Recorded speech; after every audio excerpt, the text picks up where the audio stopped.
ତାକୁ ସାହାଯ୍ୟ ତମେ କରିବା ଉଚିତ। ଦଳୀୟ ଭିତ୍ତିରେ କାର୍ଯ୍ୟକ୍ରମ ହବ।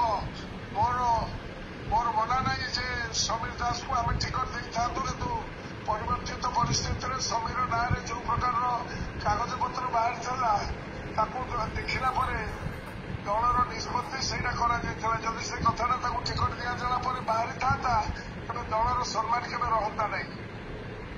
ତୁମେମାନେ ଯୋଉମାନେ ସମସ୍ତେ ଆସିଛ, ସରପଞ୍ଚ, ସମିତିସଭ୍ୟ, ଜିଲ୍ଲା ପରିଷଦ ଚେୟାରମ୍ୟାନ, ନିମାପଡ଼ା ଏବଂ ଗ୍ରୁପର ସମସ୍ତଙ୍କୁ ନିବେଦନ, it is instruction from chief minister and instruction party president, ସମସ୍ତେ ଏହି କାର୍ଯ୍ୟକ୍ରମରେ ଯେମିତି ଦୟାକରି ସାହାଯ୍ୟ କରିବ ଶଙ୍ଖଚିହ୍ନକୁ, ଶଙ୍ଖଚିହ୍ନକୁ।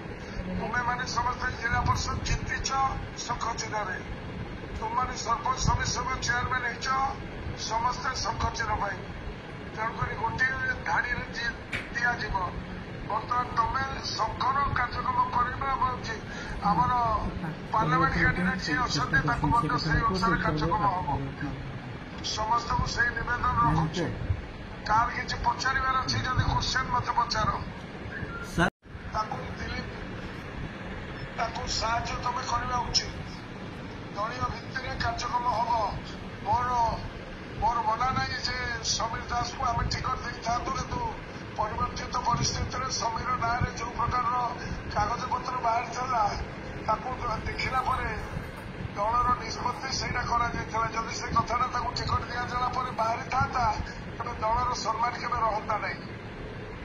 ତୁମେମାନେ ଯୋଉମାନେ ସମସ୍ତେ ଆସିଛ, ସରପଞ୍ଚ, ସମିତିସଭ୍ୟ, ଜିଲ୍ଲା ପରିଷଦ ଚେୟାରମ୍ୟାନ, ନିମାପଡ଼ା ଏବଂ ଗ୍ରୁପର ସମସ୍ତଙ୍କୁ ନିବେଦନ, it is instruction from chief minister and instruction party president, ସମସ୍ତେ ଏହି କାର୍ଯ୍ୟକ୍ରମରେ ଯେମିତି ଦୟାକରି ସାହାଯ୍ୟ କରିବ ଶଙ୍ଖଚିହ୍ନକୁ, ଶଙ୍ଖଚିହ୍ନକୁ।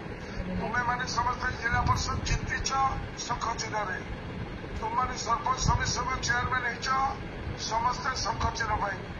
ତେଣୁକରି ଗୋଟିଏ ଧାଡିରେ ଦିଆଯିବ। ବର୍ତ୍ତମାନ ତମେ ଶଙ୍ଖର କାର୍ଯ୍ୟକ୍ରମ କରିବା ଏବଂ ଆମର ପାର୍ଲାମେଣ୍ଟ କ୍ୟାଣ୍ଡିଡେଟ୍ ଯିଏ ଅଛନ୍ତି ତାକୁ ମଧ୍ୟ ସେଇ ଅନୁସାରେ କାର୍ଯ୍ୟକ୍ରମ ହବ। ସମସ୍ତଙ୍କୁ ସେଇ ନିବେଦନ ରଖୁଛି। କାହାର କିଛି ପଚାରିବାର ଅଛି ଯଦି କ୍ୱେଶ୍ଚନ ମତେ ପଚାର।